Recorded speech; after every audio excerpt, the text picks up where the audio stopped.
Hayyee maatii chaanaalii koo akkam jirtu har'a qabadhee kan dhiyaadhee faayidaa buna dhuguudha.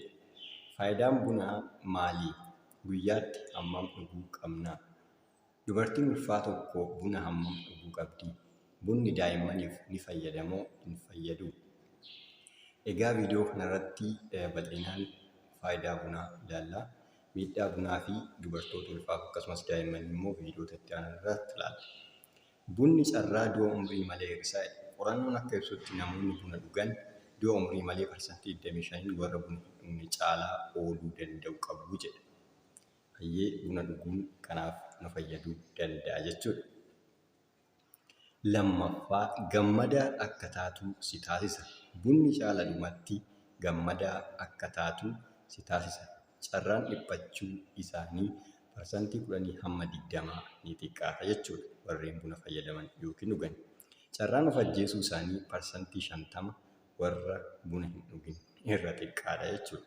Kanaaf buna dhuguun waan baay'ee nama oolcha. Guyyaatti buna sinii meeqa dhuguu qabna? Egaa akka Itoophiyaatti komii hin qabnu buna dhuguudhani. Namoonni kun baay'ee buna dhuguu jaalatu.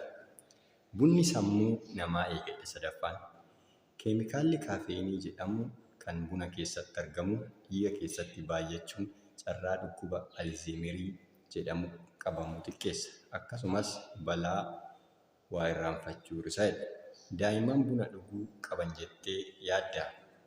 Yoo dhugan faayidaan isaa maali? Yookiin immoo miidhaan isaa maali? Afuraffaa bunni fedhii namaa yookaan miira namaa ibsa. Carraa of wajjin wal loluu ni hir'isa jechuudha. Keemikaalli bunaa sirna narvii wiirtuu dammaqsuu fi sirna narvootaa ergaa daddabarsaniin kakaasuudhaaf gargaara. Namoonni furdina qaban buna dhuguu ni qaban jettee yaaddaa? Shanaffaa bunni carraa dhukkuba sukkaaraa lammaffaan qabamuu xiqqeessa. Keemikaalli bunaa miira'uu hormoonoota insuliinii hir'isuu fi fedhii qaamni keenya gulukoosii fayyadamuu wal madaachisuu danda'a. Ja'affaa bunni ulfaatina qaamaa to'achuuf gargaara jedha.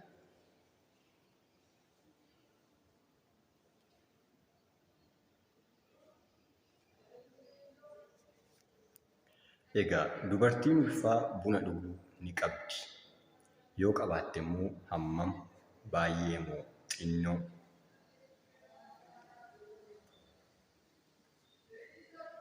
Torbaffaa carraa dhukkuba kaansariin qabamuu hir'isa. Buna dhuguun carraa kaansariin qabamuu dhiirota parsantii 20 hir'isa, dubartoota irraa immoo parsantii 25 hir'isuu danda'a. Guyyaatti hammam buna dhugdaa?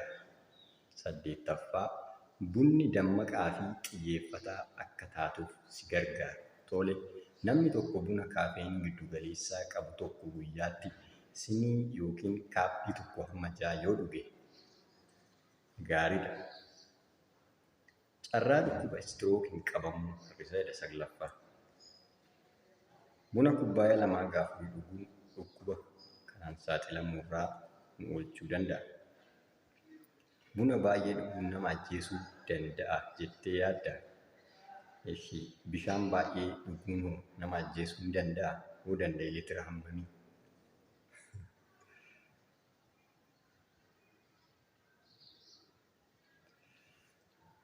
Hayyee buna baay'isuu fi xiqqeessuun miidhaan isaa maal akka ta'e yeroo itti aanu waliin ilaalu ta'a. Akkasuma bishaan baay'ee dhuguun qaama namaaf fayyadamuu hin miidha kan jedhus itti daballee odeeffannoo dabalataa nuuf ta'a.